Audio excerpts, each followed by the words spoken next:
Hi, everyone. Welcome to another episode of the Cybersecurity Recruiter podcast. Today, I'm joined by Tera, who is the currently the CEO of CyberOne. How are you doing, Tera?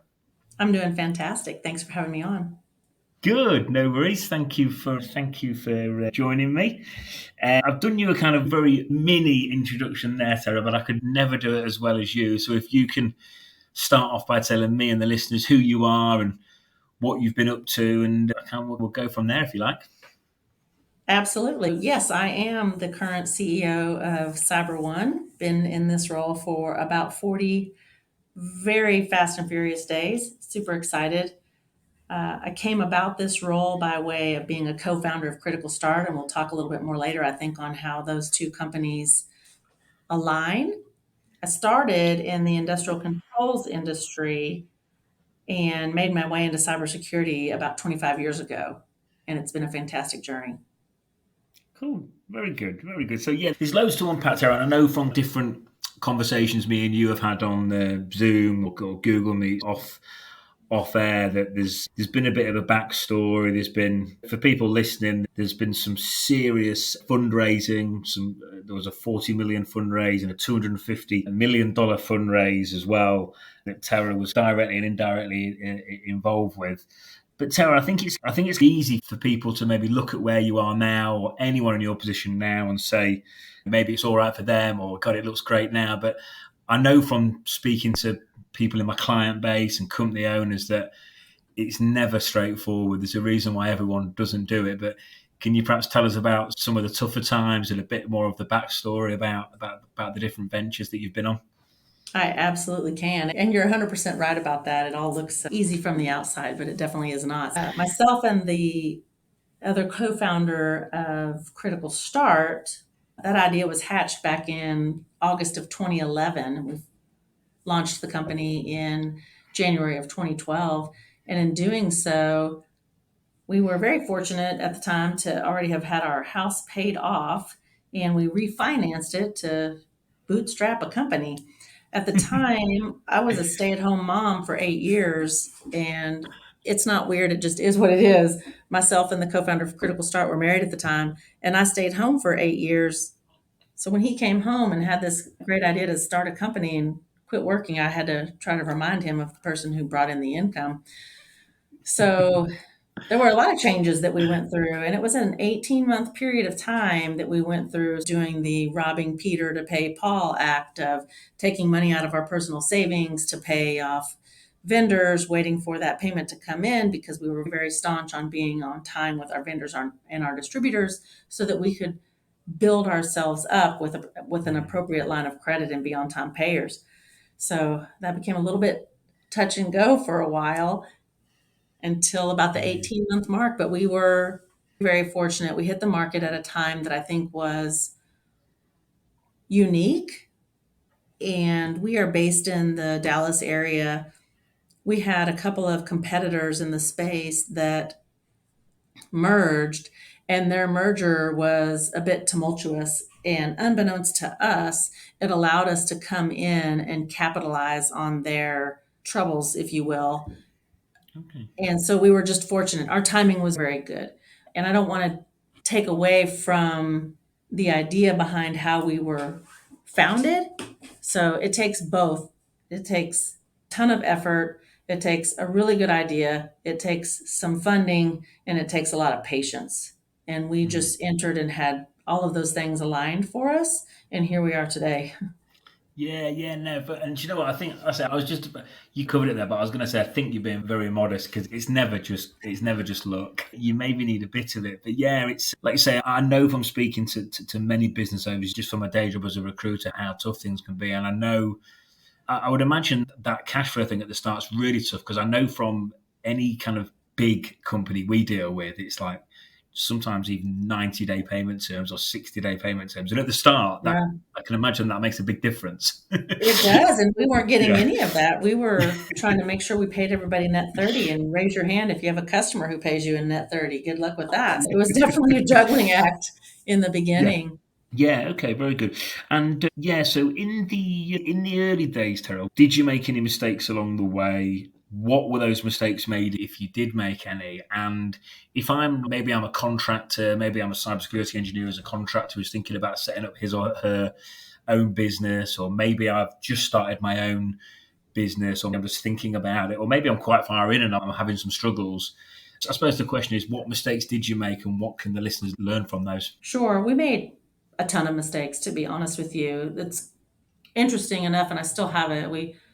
In August of 2011, we laid out our plan on a white paper napkin because I was adamant that nobody starts without a white paper napkin drawing of their vision. And within probably 6 months, it looked nothing like that after we started. So we made a lot of mistakes. We made some mistakes in hiring, thinking that we could gain traction in certain areas that we then realized very quickly we could not.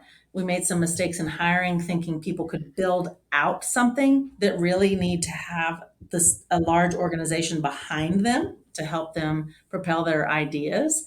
And we weren't that, right? As a startup with 5, 6, 10 people, everybody has to be able to do their own share of the work and then some. And you underestimate that not everybody has that mindset. So, one of the things that I would say to people who are looking at this is fail fast. If you realize that you're going down a path and it's not working, don't be afraid to stop in your tracks and divert to another area. That's okay. It's better to do that than to continue to pour in resources, time, talent, everything else in a direction that you know isn't going to end up where you need to be. So don't be afraid to fail fast. I think that's a huge component for people. Okay, cool. Would you say almost niching down within the space? Like I've got certain clients that just do pen testing. I've got other clients that will Or do everything cloud related, security network architecture and pen testing. So do you think at the start it's maybe best, as long as the demand is massively there, do you think it's best to go niche within a niche then and really master what you're doing? I think it depends on what you're doing. So for us, we started off trying to be having a different view as a reseller and a consulting services provider. So yes, on the services side, I would say is where we failed fast, realizing this is or isn't a service that we should stand behind and pivoting quickly from that. From a product perspective, from a resale perspective, it was a little bit different. You can slightly more easily tell the right people to latch onto. And we were in a space where there were plenty of unicorns for us to latch onto. We Okay. had success from building really good relationships with people in the beginning. But I would just say for others, if you have a single thing that you're really good at, yes, stay in line with that and make yourself really spectacular in that area before you try to expand into areas that you don't know as well. Keep your focus where Okay. your knowledge is. Yeah. Yeah, okay. Yeah, cool. And I'd imagine that reseller element, I would imagine leveraging your own sales background helped at that stage as well.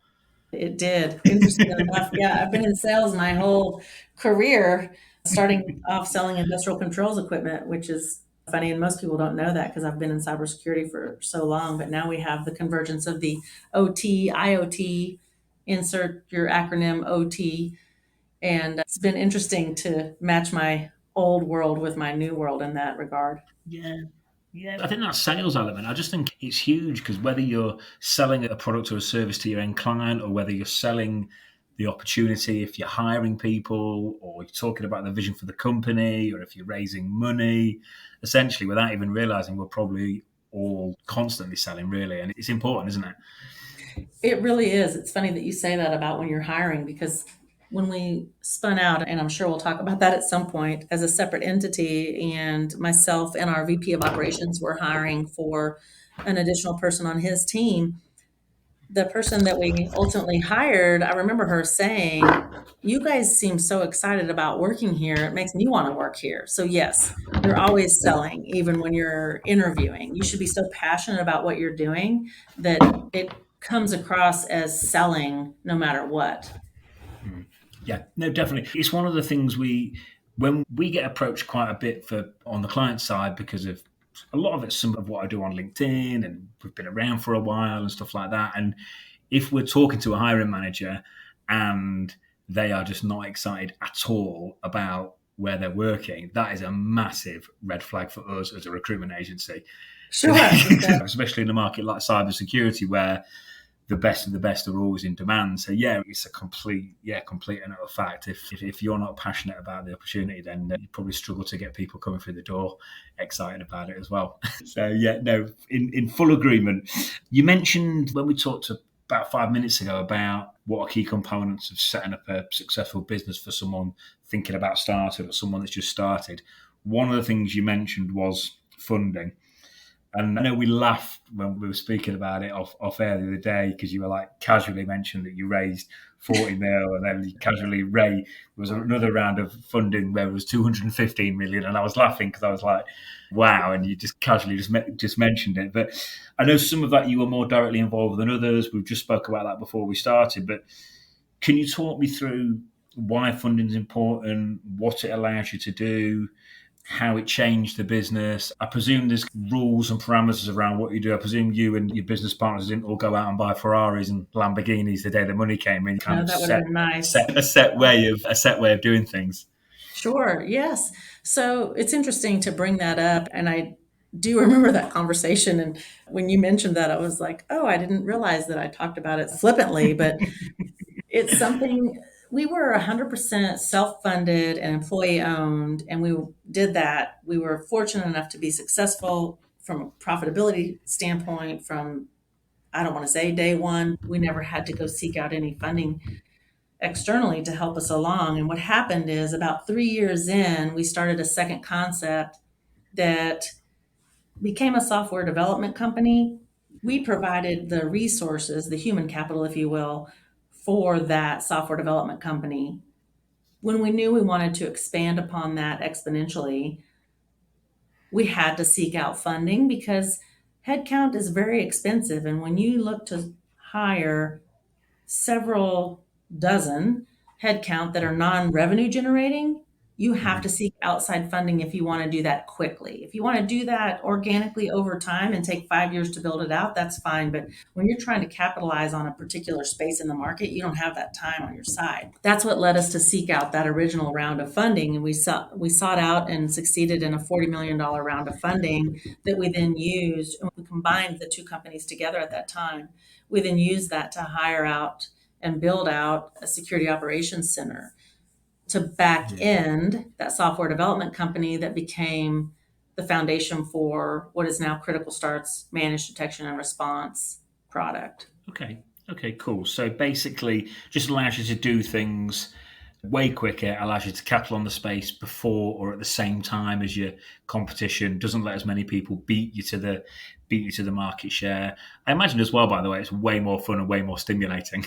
It's a lot different, but to your point that you made earlier, it changes the game a lot. So you have additional meetings, you now have someone else on your board of directors that's an external individual who has a very large stake in making sure that you're successful. So it's good and bad. You're no longer in charge of all the decisions you make, which is interesting. But someone who's investing $40 million clearly wants to be able to make some decisions along the way. But at the same time, you have the ability to take that money and utilize it for the growth that it was intended for. And if you meet up with the right investor, that all works out beautifully. Where I see people have struggles is when there's a lot of different types of investment, right? There's majority investment, there's minority investment, there's private equity. If you invest with somebody who wants to and should have a seat at the table and something to say about it, you need to really make sure that they're aligned with your ideals and what you want to do. It's when people take on funding from a private equity firm who just wants to invest the money and either says they're going to be silent or says they want to have their seat at the table, but they don't really understand your business, that's really difficult. So I think it's super important for people to understand when you're looking to do that, make sure the people that you're investing with understand and align with your business goals and ideals moving forward. Okay. So essentially core beliefs and core values need to be Absolutely. aligned, or you're going to run into difficulty. Would you advise then, Tara, would you advise looking at investors that have got a track record in investing in probably cybersecurity? 100%. And that kind of parlays into the second investment that came about for Critical Start, the $215 million round that they took. And I say they, we were all part of the same organization at the time, but my brain has now been trained to say they. But that's a that's an investment vehicle that certainly has a huge successful track record in the cybersecurity space. At that stage, you wouldn't want anything other than that. You'd be stifling Yeah, yourself more than enabling yeah, yourself if you went with somebody who wasn't from that field. yeah. I can imagine. And to be fair, I can imagine in the cybersecurity space. You know how small the community is. Kind of everyone Yes, knows someone and stuff like that. Even absolutely. in Europe, it feels tiny. Even as vast as America is, even across America, it's amazing how many times someone knows someone on the West Coast or the East Coast, vice versa. So I'd imagine it's probably not too hard to make sure that someone is what they say they are. That's true. Back channeling is pretty easy to do. It's funny that you say that. Yeah. My poor children, that it's a blessing and a curse to go out with their mom.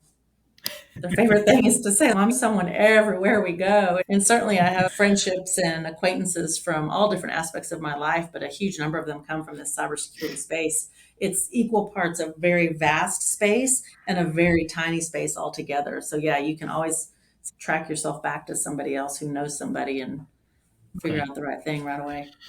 So if I'm just listening now and I'm really wanting to raise some money, and I can't remember, Tara, whether you said you got approached or you proactively went out and searched for the money, but perhaps you can fill us in on that. But if I'm sat here now as a business owner and I'm wanting to raise ASAP, is there any advice if you're doing it proactively and you're not getting approached by investors? Sure. So the first round of funding that we took on, we we were seeking it. So Okay. we utilized a firm. That's what they do. They help package you up to be loaded into, let's just call it a portal, where different Mm, investments can look at your information and decide if they're interested or not, like a brokerage in that regard, right? So okay.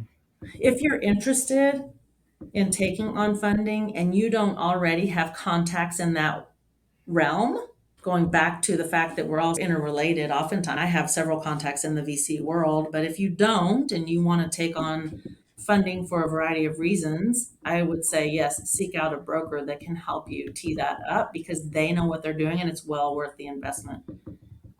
Okay. Cool. And are they literally called investment brokers? Is that what they're called? This was a law firm, but they have a group that specializes in that type of thing. Okay.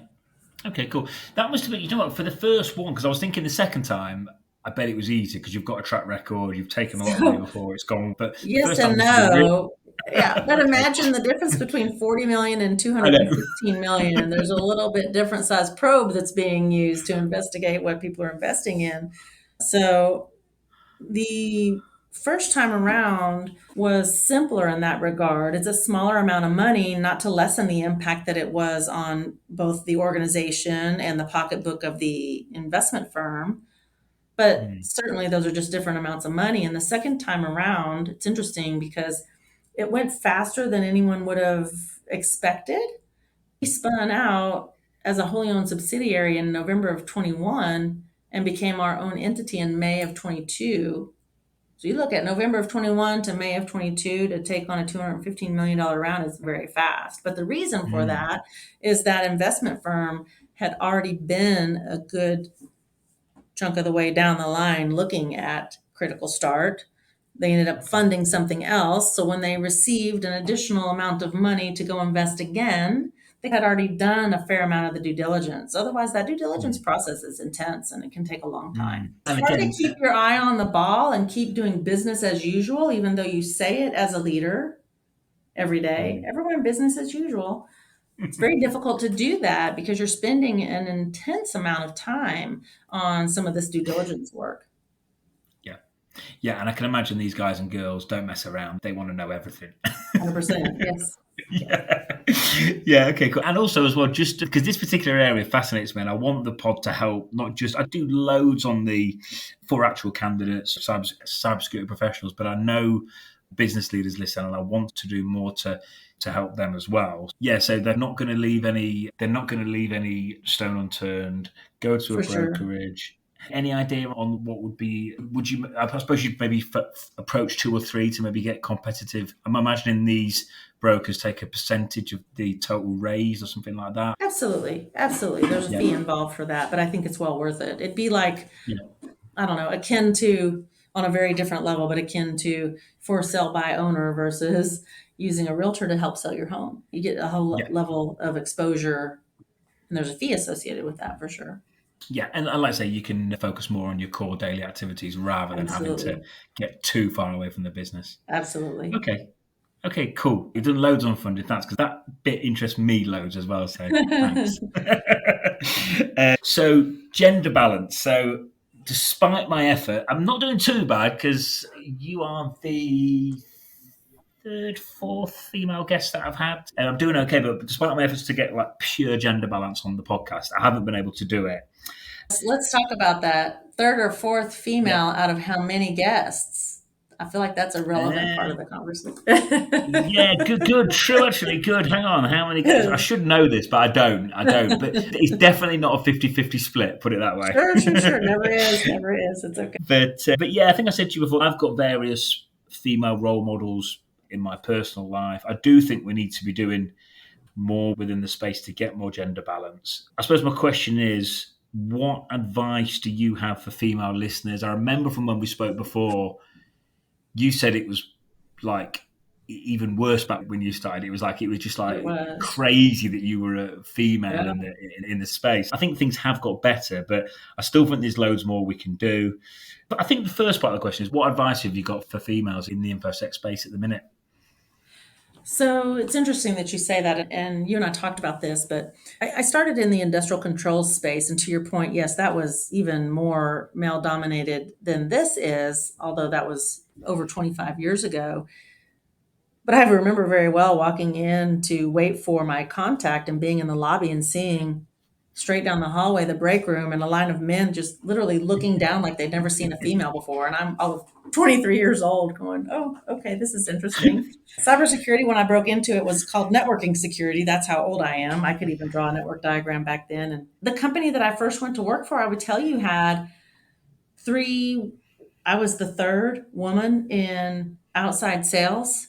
We had 2 in inside sales. I started in an atmosphere where it didn't feel like I was the only female there. And then moving Okay. into having my own business, I remember very vividly not hiring, but ultimately hiring, but interviewing a young woman who was coming from a tangential industry, I'm going to say, because she was recruited for the industry, but that's very different than selling in the industry. And she was wanting to get into this as an outside salesperson. And I remember telling her, it's very much to your advantage to be an attractive female in this industry, but don't forget that you also need to know what you're talking about, right? So just being an attractive female and trying to sell on that alone will get you a ton of lunch meetings and potentially some time in front of the client, but it's not going to get you the POs. Come because you know what you're doing and you can show that you have value and you understand how to bring them the right solutions and the right resources. So don't let one outweigh the other. I think that's a very important thing from a sales perspective in this business. If you're not on the sales side of the house, the other thing I would say is just don't be afraid to stand up for what you believe in and don't be afraid to show the knowledge that you have. Most of the time, when I'm in a meeting that has several males and a couple of females, the males want to hear what we have to say, but oftentimes the females are afraid to voice their opinions. Don't be afraid to do that. Everyone's just a person. Look around the room and everyone's just a person. Take the gender bias out of it and just be who you are, be authentic, and know and own your stuff. And whether it's gender balance or any form of balance, I think is vital because Mhm. everyone has a different way of thinking. If I think about it For from a sure. hacking perspective, an ethical hacking perspective, you've probably got a different way. You'd go into a network and then vice versa. So yeah, I think having that balance, not only from a fairness perspective, but actually from a just providing a better service and doing things properly perspective as well. I think it's important as well. So just to summarize there as well, Tera, so really any females listening should really don't think of it as a negative that it's a male dominated industry. Just make sure, providing you on point and your stuff, look at it as a massive unfair advantage. Yeah. Absolutely. Yes. Yeah, definitely. And do you know what? I've seen it I know like from LinkedIn and stuff like that. I know any female pen testers or cybersecurity engineers, I know any of them that pushed a post really hard and really pushed a content thing hard. I do notice them doing really well and having a lot of followers, because I post between like 1 and 4 times most days, and I've got my followers up to a certain point, but I look at some of them and they are really high. You might be really onto something there. Do we need to compare followers at this point? I don't know. I'm competitive. I'm a recruiter. We're all competitive. Yeah, but cool. So in a nutshell, really know your stuff and look at it as a real positive. Yes. As we carry on gender balance, I know you're involved and host a Women in Tech event. We can post stuff in the show notes when we release this episode. But absolutely. where can the listeners find that? How can they expect to be helped by the event and things like that? So the good news, bad news is it is in person. And so we host it here at our Plano headquarters, and I've been hosting it since 2018. Again, that was part of Critical Start, not CyberOne initially, but we brought it with us as CyberOne. So we host it bi-monthly. We used to do quarterly, and frankly, it was successful enough that the audience that came regularly said this isn't often enough, but we decided monthly might be a bit too much. So we do bi-monthly, and we support a local cause to help get women and children out of this human sex trafficking industry right here in North Texas, which is shocking to me, but it's true. It's everywhere. So that's part of what we do as the giving back. And then what I have is typically I have a vendor sponsor it, but not in order to talk about their product, but to have someone from their organization, a female, that talks about their journey in this industry. It's been very helpful and empowering to have other women tell their story about how they started, how they got here, and the challenges that they've had along the way. It just has built upon itself, as that kind of mode for that. It's been very good. And I think I know from my own experience of listening to recruitment podcasts, it's so vital to have people, to role models, to model yourself on. I know some people find them a bit cheesy, but Tony Robbins always says, be acutely aware of who you're modeling yourself on. So if you haven't got anyone to do that, then that's always difficult. And I even invite young college girls to come as well, because I think it's important for them to hear this stuff as they try to build out their career path. And the last meeting we had was a little bit different. And then a good friend of mine who is a psychologist, she came in and spoke to us about work-life balance as a mom and a business owner, and all of these different things that are just different. They're just different. It's not good or bad, but we're certainly different than the men that we are with. And we had a young woman in here who is now, so this was over the summer, she was entering her senior year of high school, and she wrote and illustrated a book for young kids about cyber called Cyber Hero. And I just thought, what a great thing to show. Here she is, a young kid who just had an idea and took it so far as to create a book and illustrate it and write it herself. So even somebody as young as 16 years old can provide role model. Yeah, wicked. So that book's available is that available kind of on Amazon and places like that? It is on Amazon. And as I say that, I'm like, I think that's the name of it. I want to make sure I get it right. But yeah, she has it on Amazon. So we provided it for everybody and she signed it. It was very fantastic. It's Dev, the Cyber Hero. Arushi Singh is her name. Lovely young woman. Dev, the Cyber Hero by should be a Arushi Singh. model. Yes. Fantastic. Yeah, wicked. And like I say, we'll get it all in the show notes. Cool. So just a quick last thing on gender balance. You mentioned that interview you did about 5-10 minutes ago. You mentioned that interview you did years ago. Was the company quite well established, or was the headcount quite high? And I think what I'm getting at here is just my kind of logical way of thinking is, if people are serious about generating gender balance in their industry, in their own businesses, I'm thinking if you do it from the start, it's 10 times easier. If you build a business and it's 100 headcount and there's 3 or 4 women in there, I think it's going to be extremely hard to change things once you're that far down the line. But if you do it from the start, I'd imagine it's easy. So I was just interested to know, that interview you conducted, was that late down the line? Was the headcount pretty high? What was the situation there?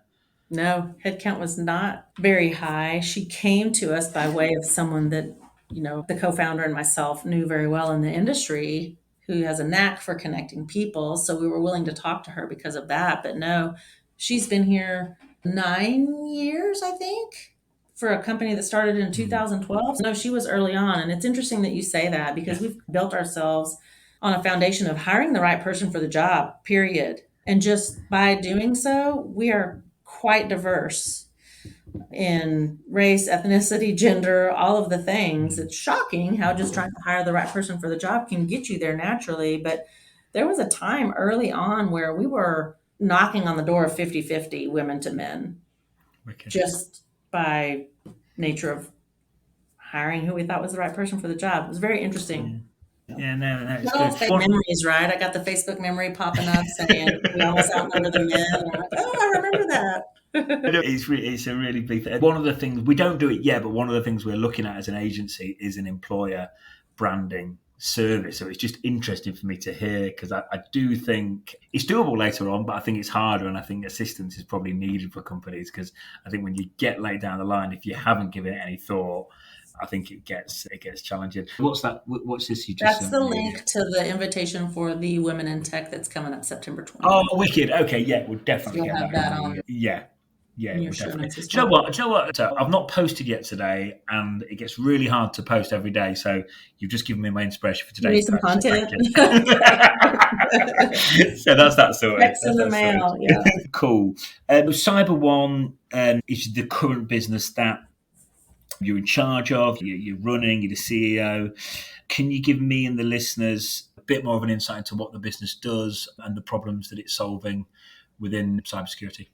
Sure. So we are a value-added reseller and consulting services provider. So our goal is to become a trusted advisor to our clients. And I hate that overused term, but there's really no other way to express it. And we do that because we really come in from a different perspective. We use something that we created many years ago and boiled down to what we call SecCon levels. And we try to help customers see and understand where they are from a risk tolerance perspective and where they want to be, and help them create a plan to close that gap. It's more than just selling a product or delivering a service. It's creating a relationship in which they trust you enough to let you see that information about the company, and then help them build out a plan to get to where they want to be. So we're really focused on reducing the customer's risk tolerance in a world where cyber doesn't take a break. It's so interesting. You and I talked about this before with the pandemic, but we are not an industry that doesn't see economic headwinds, but hackers, which are the root of what creates the industry that we're in, they don't take a break for that stuff. They don't care. So you can't, as an organization, not do anything. It just changes the landscape of what you might do. And that brings us to the point that we talked about before, too, with this difference of a platform approach for a customer versus a best of breed approach, where they try to reduce their spend overall, but realizing that they can't not have the security tools in place. Again, our goal as an organization is to help our customers reduce their overall risk, protect their brand, and not be hacked by the bad guys, really, at the end of the day. Yeah, cool. And I think from what you're saying as well, it's doing just. I think the phrase you used was not just selling, not just selling your service. You're doing a bit So more. You're adding more value. You're doing something above and beyond. And I think these days, I know from a recruitment perspective, for me, I can't just be another guy on the block, because there's too many people doing it these days. You've got to have that USP, and I feel like you've got to be a bit obsessive and a bit going above and beyond, which kind of sounds like what you were describing there. Would that be fair? it would be, for sure, because there's a Yeah. ton of other people Yeah. in our space that are just out selling products or just out providing a service. I'll tell you from the beginning, we had the mindset of helping a customer be more secure today than they were yesterday. And that's not always because you bought an additional product or even bought a service. Mm. Sometimes it might be just us advising them on certain security controls to put in place. That's a free thing to do. You just didn't know you needed to do it. So we were founded under the concept of, again, being more secure today than you were yesterday. And that may or may not be buying an additional tool. And I think I told you this before, but in the early days, so here we are, a startup where every dollar counts. And the CEO at the time became infamous, if you will, for telling a customer not to buy a particular product that the customer really wanted. And we frankly could have used those dollars, but I think it came back tenfold. And his answer was simply, I don't want you to Yeah. be pissed off at me 6 months from now because you bought a product that you don't have the people to deploy. And now what? Now you just have another tool sitting on your shelf. So that's our focus, is to make sure you're not just buying additional tools that end up on your shelf, but how can you really measurably improve your security posture over time? And you know what? That's a theme I've seen across doing this podcast. It's given me learnings that I didn't even expect I was going to get. I was doing it to try and help the community, but when I hear you've mentioned there about taking that long-term approach, anyone I know who is running a infosec business right now, who's done really well, been really successful, really busy, it's all taking that long-term approach, which is exactly what you've described there. Yes. It's not always the case. So yeah, It very often isn't. Most people are focused on Mm, short-term profits and not long-term yeah, goals. yeah. But I think you receive back far more if you can focus on those long-term goals and align Mm, yourself with the customer. That's what mm, you want. I remember in college, I had a very interesting degree, industrial distribution, which wasn't very well known at the time. But one of the things that we learned from was a book by Sewell, who's a very famous car dealership up here in this area now. But his focus was, it was called the customer driven life, I think, or customers for life. But his concept was the customer is always right, and do what's right by the customer all the time, and it will pay off in dividends. And that's really so true. Now, what I talked about in my leadership meeting on Monday as the CEO is, yes, you want to do what's right for the customer all the time, but you also need to understand and incorporate the goals and the values of your company, and not do anything that's to the detriment of the company in doing so, because sometimes that can happen. But for the most part, I think if you approach a situation like the customer is always right, you end up with the right result. A lot of mm. times we want to turn on they're so stupid, they don't know what they're talking about, they really need our help. But if you approach it differently, you can come at it from a different side and just have a different viewpoint of it, right? And understand where they're coming from. They're coming from a place where they've got a board of directors who knows less than they do about this topic, coming to them, making demands. And so they're frustrated and they're concerned and they don't have the budget. So it's just a mindset. It's not that hard. Yeah. And I think us having some core values and core beliefs is essential, because if someone that comes in that can make a quick buck walks through the door, it's not even there's nothing to think about if they're not aligned with your core values and core beliefs. So it's not even a conversation. It's just, I think having those beliefs set in stone in the first place makes hiring easier and makes decisions easier as well, I would say. That's true. That's true. Cool. You mentioned before, Tara, a while ago, and I skipped over it a bit, but I just want to talk about it because I think in today's world, everything is so instantaneous, especially with social media. You talked about a whole lot of patience. How long from opening the door, so to speak, to making nice profit? And I know nice profit's probably a little bit subjective, different for everyone, but how long is it from really starting to dial things up and get going from when the door opens? What are the timelines looking, would you say? For us, it was a good 18 months. Okay. And we were really Okay. hitting the tipping point of, does this turn in a direction that we don't have to keep funding it ourselves to where it's funding itself? And it took 18 months. And I think, frankly, that's a short period of time. And so it's so interesting. We were very fortunate and had budgeted and done well. We had paid off our home at the time, and we were looking at another home. And it's so funny. We were having the conversation with the realtor, believe it or not. And she said, this is a beautiful place. If I were you, I would just sit here and take it all in. And little did we know that a few months later, we would decide to start this venture. And so here we had this paid for piece of real estate that we could refinance to get more cash to run this business, and we couldn't have done that otherwise. So Mm. cash is king when you're starting a business. You need to have probably twice as much cash as you think when you're starting a business. Again, that goes back to the being willing to fail fast. You can do that if you have the cash to back that up. You've hired someone, people are expensive. You've hired a 125 or $200,000 resource and it doesn't work out Mhm. 3 months from now. You have to Mhm. be in a position from a cash flow perspective or cash on hand perspective that you're willing to let that go because you realize that's not taking you in the direction that you need to be. And we were in that position. Yeah. Okay. And do you know what, Tara? You said 18 months, and that does sound quick, but if I say it like expect to work 18 months for free, in fact, not for free, to No, pay, sorry, yes, yes. to pay for the pleasure to work for 18 months, and that's if you hit it at the right time. And work Um, 18 months for about 12 to 18 hours a day. And you don't necessarily get to pick what hours of the day those are and all of those things. Yes, absolutely. yeah. Absolutely. Okay. Cool. I Cool. think we soured again, as I said, it's not weird. It just is what it is. But that was my husband at the time. And I think we've soured our children who are now 16 and 19 on the idea of entrepreneurship because they're like, I don't want any part of that crap. That looked terrible.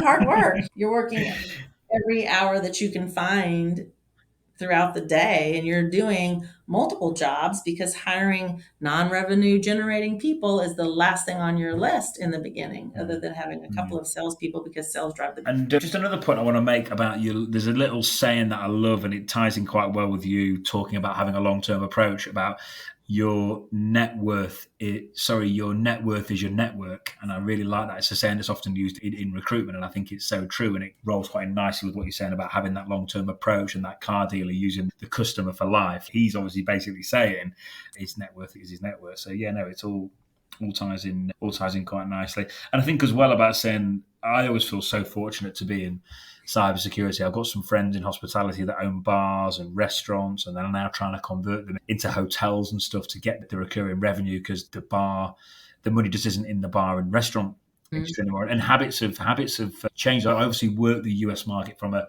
recruitment standpoint, but I spend the bulk of my time in the UK, and bars and restaurants that were busy pre-COVID, just despite the restrictions all being lifted now in the UK, they're just not busy. I think people's habits have just 100%. changed. If you aren't in that business and pivoted to being able to offer delivery and takeout in just as good a quality as you provided with in-house dining, it's changed tremendously. Now, that Mm. being said, I'm in Texas and as I told you before, we were like, yeah, I think it's okay for us to stop doing this.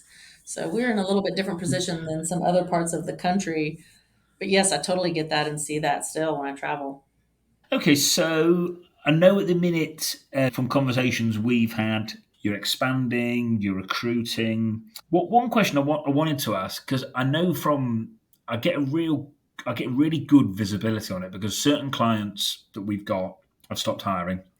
Some are still hiring what I would say quite aggressively, and some are just somewhere in the middle. What do you think?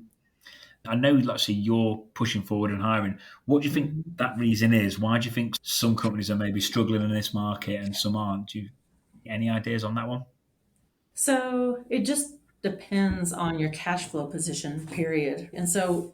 we're a smaller organization. We can be a bit more nimble. If you're a larger company, or certainly if you're a public company and you're having to report on all sorts of things that we don't have to report on, you have to start cutting in different places because you can't continue to report on a loss.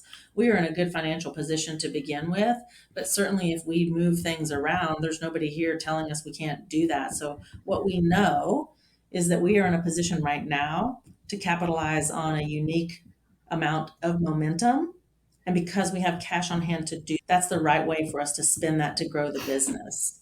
So that makes so much sense because any clients we've got that are what I would consider almost like big tech, like big companies, they're the ones that we're not doing much with at the minute. Whereas the companies that are mid-size or small, they're the ones that we're doing a lot of business with. So yeah, Mhm. makes sense. So you're able to take more of a long-term approach, whereas maybe some of the big tech maybe just haven't got a choice. They just have to And it depends on have what to you paycheck. do. If you're a product vendor, it's completely different because you can easily get yourself in a position during times being good to overhire. And so when times are like they are now, you have to try to make selective cuts to increase your profitability. Whereas for us, we're in a unique position that we know that adding salespeople to a company that is sales driven is the right thing to do. So, how can we make that happen at this time for the business and do the right thing for our customers as well as for our company? The bottom line. Yeah, cool. There's a joke, by the way, going around in the recruitment industry. So Amazon have started hiring internal recruiters again. So there's like a joke going around, oh, everything's going to be booming again in a few months because if Amazon are hiring internal recruiters, then everyone will start doing it. So everyone just copies them. That's how the tech crash started at the start of the year. We'll see if there's any truth to it, but that's the joke going around at the minute. All right. So our next question: which books or podcasts have you had on or read recently that have had the most positive, doesn't have to be recent, it could be any time in your career, have had the biggest impact in a positive way on your career? So a couple of things. One, I'm just going to be honest and say I'm not an avid reader. I'm more of a podcast listener, and I love murder podcasts. So those don't really help me from a business perspective. However, many years ago, I read a book that's very common knowledge now called Who Moved My Cheese? I think that's a fantastic book for people to read and understand because you have to be able to adapt and change, and nobody inherently likes change. So that sort of helps you understand why it's important and how to adapt to it. And then, secondly, I'm involved in an organization that is worldwide. It's called Vistage, and I'm in one of their key executive groups. And that group has been more helpful to me than any of those things because you have a group of people who come together with a variety of backgrounds but similar problems to solve, and it's been very advantageous for me to be a part of that group.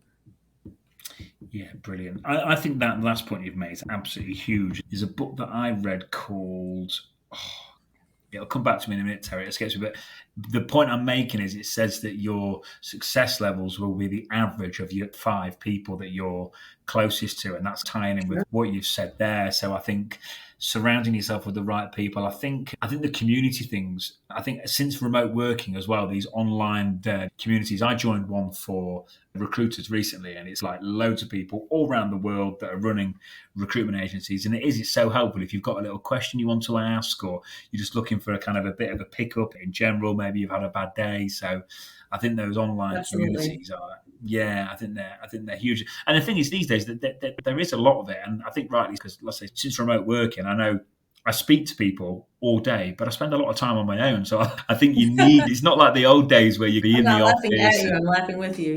No, it's fine. Let's say in the old days, and I think we might have talked about this a bit before when we spoke a couple of weeks back. But in the old days in recruitment, it was very much you'd be down the pub at lunchtime, maybe lipping for a pint and a bit of lunch and this, that, and the other. And yes, the commute's gone and all that, but there's bits about I wouldn't change remote working, but from my perspective, but there's bits about it that I do miss. You miss a lot of that camaraderie and a lot of that kind of learning through osmosis and stuff like that. So that community stuff's really important.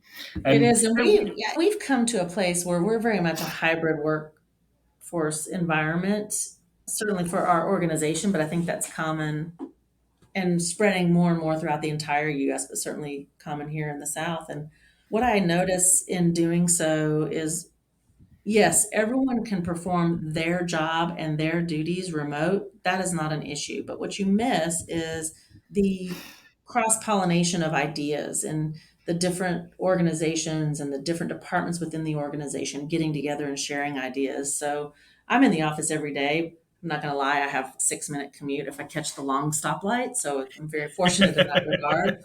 But on days when certain other members are here in the office, or certainly certain other executives, there are times when you just walk by and you have a quick conversation with someone that you never would have turned into a meeting, which means you never had that conversation to begin with. So you absolutely lose some of that. So the efficiencies that you gain from a personal perspective, I think you lose from a corporate perspective, if that makes any sense. Yeah, no, it does. And by the way, just to reassure you that you're on the right lines with the hybrid stuff, Zoom, I don't know if you maybe noticed already, but Zoom have recently announced that it's back to the office and hybrid model is applicable. So if That's Zoom kind of are doing funny, it, then actually. yeah, I think Yeah. that kind of says it all. But do you know what? At the time, I can remember it was like, I think like Twitter, and if it was like came out like, we're cancelling the office, no one's going back to the office. And I can remember thinking, maybe that is a little bit of a hasty decision, like a week into the pandemic or whatever, For just because of sure, for sure. spike in productivity. But yeah, no, interesting. Moving on to the next question. What characteristics and traits do you think make up a highly successful cybersecurity professional in today's market? And what do you believe is the most underrated skill these days? This is pre-pandemic potentially, but certainly a lot of those coming out and entering the workforce new at this stage. We don't teach enough about the skill sets, the soft skills of dealing with individuals. There's something to be said for understanding how to work with individuals, understand different perspectives, agree to disagree, all of those things. We have lost a ton of that. Now it's a little bit more, oh, you don't agree with me, then clearly you don't know what you're talking about. And you just can't be that way. So, from a sales perspective, from a business perspective, I think what we're lacking is people who understand the nuance of, like I said, agree to disagree, or let me understand your perspective and let me share mine. And we just don't do a good enough job of learning those types of soft communication skills, I don't think. And and I do think that these days it's getting worse. I've actually heard that Mhm. some of the social media algorithms now will show us more of what we agree with. So it's maybe making us even worse in that Listen, perspective. I'm trying to think of what if we talked about it, and is that going to show up on my Facebook feed later? I don't know. Probably. Certainly someone's listening for sure. Yeah, no, it definitely does it. But yeah, no, I think the training piece is vital. I had it on a previous pod, and we were talking about when a customer spent 2 million, or he might have even said 10 million on an EDR defense system, and a pen tester blasts straight through it undetected. And there's a certain way to let an end client know that's happened, and there's a certain way Right. not to. But That's certain right. stuff that seems obvious to some people isn't to others. So the training piece, I would imagine, yeah, is vital, definitely. Training and enabling. So it's interesting for you to say that too, because as I said, I've been in this role for about 40 days or so now. And one of the things that I've said and started to do is help enable our people better, right? Provide training and resources and continuing education for individuals within the company at all levels. So, what can we do to do leadership training? What can I do for the person who runs our NetSuite instance? Does it make sense for that individual to go to their conference so they can learn additional things and network with other people and hear other situations? I think that gets lost along the way. And a lot of that got lost in COVID as well, because again, I'm just going to be honest, man, the number of virtual partner kickoffs and sales kickoffs that I attended, I'm not going into every one of those virtual rooms and figure that out. I'm poking around and I'm like, yeah, this is great, but I got other shit to do. So you just, sorry, am I allowed to cuss on here? But you just No, have to get back to the bare bones of investing in our employees, getting people the enablement and the additional training and coaching that they need. And we're all going to be better for it in the long run. And again, I still say there is a place for the virtual, but it just doesn't replace everything. and I think as well. There's a book I read a long time ago, and it was essentially about the definition of happiness and how to be happy as human beings. And in summary, what this book was saying is having a sense of purpose is what makes us happy, and that feeling of moving forward is what makes us happy. It's not necessarily money, it's not necessarily, but it's that forward motion. And I know from, if I talk about in recruitment terms again, I know so many people that have sold recruitment agencies that are adamant they're never ever going to work again. And you look on LinkedIn 6 months later and they're just There doing they the same are. thing again because they just said but it was the most depressing 6 to 12 months of their lives. I've even known examples where people have literally stopped for a couple of weeks and then started another agency because they quickly realised that staying at home all day watching daytime TV perhaps isn't what's going to make them happy. So it's, yeah, I think ultimately that sense of purpose, and I think investing in people as well. I know from a recruitment standpoint, certainly, obviously, it will help the business, but it will massively help retention rates as well. Because when Mhm, people feel mhm. like they're cared for and you've spent time, money, and effort with them, they're much more inclined to Absolutely. stick with you. Absolutely. Absolutely. So, so yeah, definitely. Just to flip back a couple of minutes as well, Tara, I know you mentioned about a community you're involved involved with called was it Vistage. Vistage Vistage? Worldwide. I'm imagining that's something that's more for not everyone can get involved with, and it's more for kind of executives and stuff like that. Is That's that true. They have CEO yeah? groups and they have key employee groups. I'm a part of the key Yeah. employee group, and as a CEO, I could move to a CEO group, but I really like my group and they're letting me stay. And that's very true. But Okay. what I would suggest is if you're a leader who has the privilege of being able to be in something like that, and there are other groups certainly, make sure that you take that information back and share it with your teams, right? You're learning it Okay. so that you can be a better leader. So, for example, we have leadership team meetings on Mondays, and that's what I did this past Monday is review some of the things that I'd learned in the previous month's meetings. I think it's important as a leader who has the advantage of being able to be a part of different types of organizations because of your title or because of where you are in your journey, share that with your teams. That's how you can Yeah. enable them. And then you're all on the same page and using that knowledge that you have to propel your team forward. I think that's so important. Yeah, no, definitely. And I think these days as well, I think anyone with any good reconnaissance skills can find these communities online. I know from a recruitment perspective, there's absolutely loads of help these days with stuff like There that. So are, and there are even meetup groups and different things like that. There's a ton of things you can get involved in that don't cost anything. And frankly, that's one of the things that's been interesting about the Women in Tech networking event that I have here bi-monthly. A lot of the different individuals that attend, they talk about those different things. And so they're growing other little groups in the community by way of attending this one and sharing the mm, other opportunities that they know about. yeah. Yeah, okay, cool. Thanks, Tara.